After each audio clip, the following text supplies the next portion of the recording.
before. It's not as cold as it has been. A little bit warmer now. Everything seems to be defrosting, probably getting ready for the rain.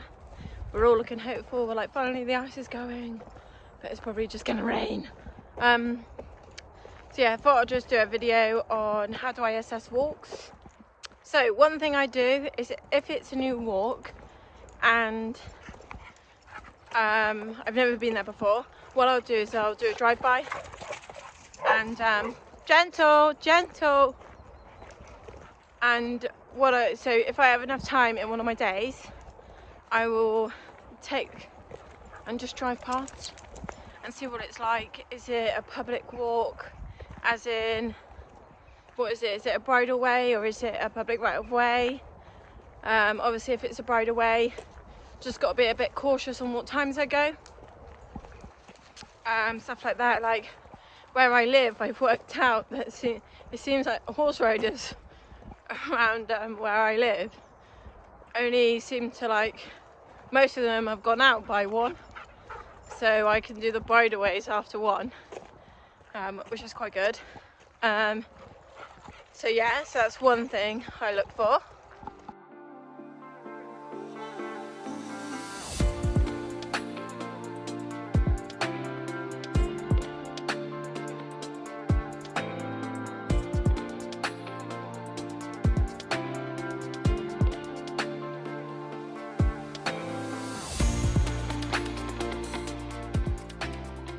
So another thing I look for is, while I'm doing my drive past, I'm doing my secret drive past, is it well walked? Is it well used?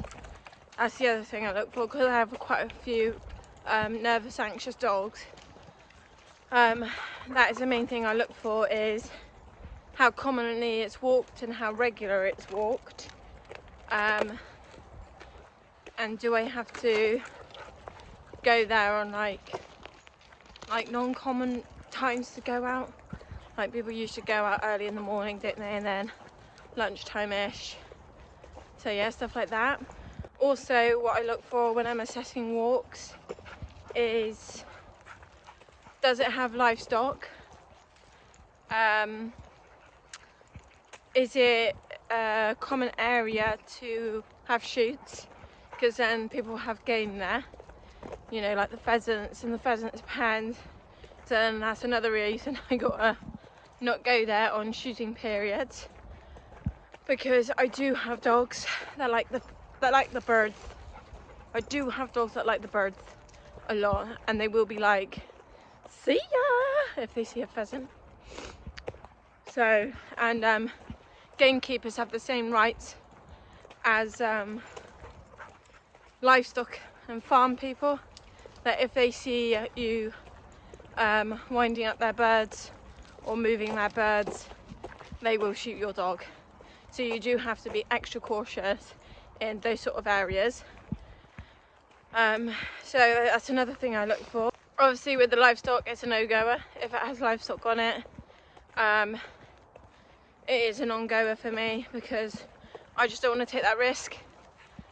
And some places you really got to look if they have livestock, and it's just, I just rather not take the risk, really. So this is a video I took the next day. I thought I was entering an empty field, took a second look, and the farmer was moving sheep into it. Brilliant. Another thing I look for on walks is how close is it to a road. Does the pathway go along a road? You know, as in, like, is there like a hedge in between me and a road? So normally, if I've had a quick look at it, or I've walked it with my own personal dogs to check, because they're on the lead anyway. Well, one can go off the lead, but it's no, like, he's annoying because you let him off and he just walks. Well, people probably be like, that's not annoying, that's a well-behaved dog. But it is annoying because he just walks here. He walks like dead here. So, or like dead behind me, he does as well. So yeah, so I just keep him on the lead. There's no point letting him off. And the other one has to stay on. So there is no way I'm letting her off. So yeah, so I like to see if they have a road near them, because we don't know what's coming in and out of hedges. Like they go in and out of hedges all the time, and I just don't want to take the risk of them popping through a hedge and there's a road there. Oh, I don't know what the web link's called. My phone self-saves it because I go on it quite a lot. But basically there's a link on Google that shows me all the public footpaths in the UK. So I just zoom in to the one I'm about to go on and just check, like, is it worth an hour? Can I loop walk it? Is it near any roads? It answers all my questions for me before I set out on the walk. So yeah, I'm pretty sure those are all the points that I look for when assessing walks and assessing new walks. So yeah, now let's crack on with the day.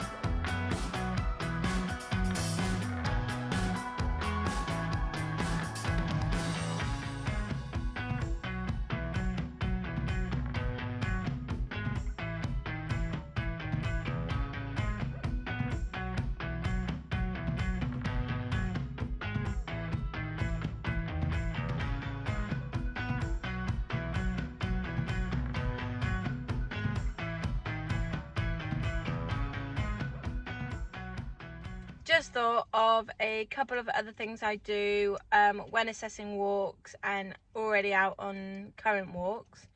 I always make sure I place all my dogs on the lead when I see other people with or without dogs. I always make sure I just put them all on the lead. It doesn't take a lot, and just once I've passed, they're all off the lead again. And another thing I try and make sure I do is if I have to exit the same gate I came in, I always make sure I place the dogs on the leads way before I get to the gate on the way out, just so people who are entering don't have to be concerned or worried about my dogs. So I just make sure I put them on the lead way before I get to the gate, so mine are under control while other people are letting their dogs in.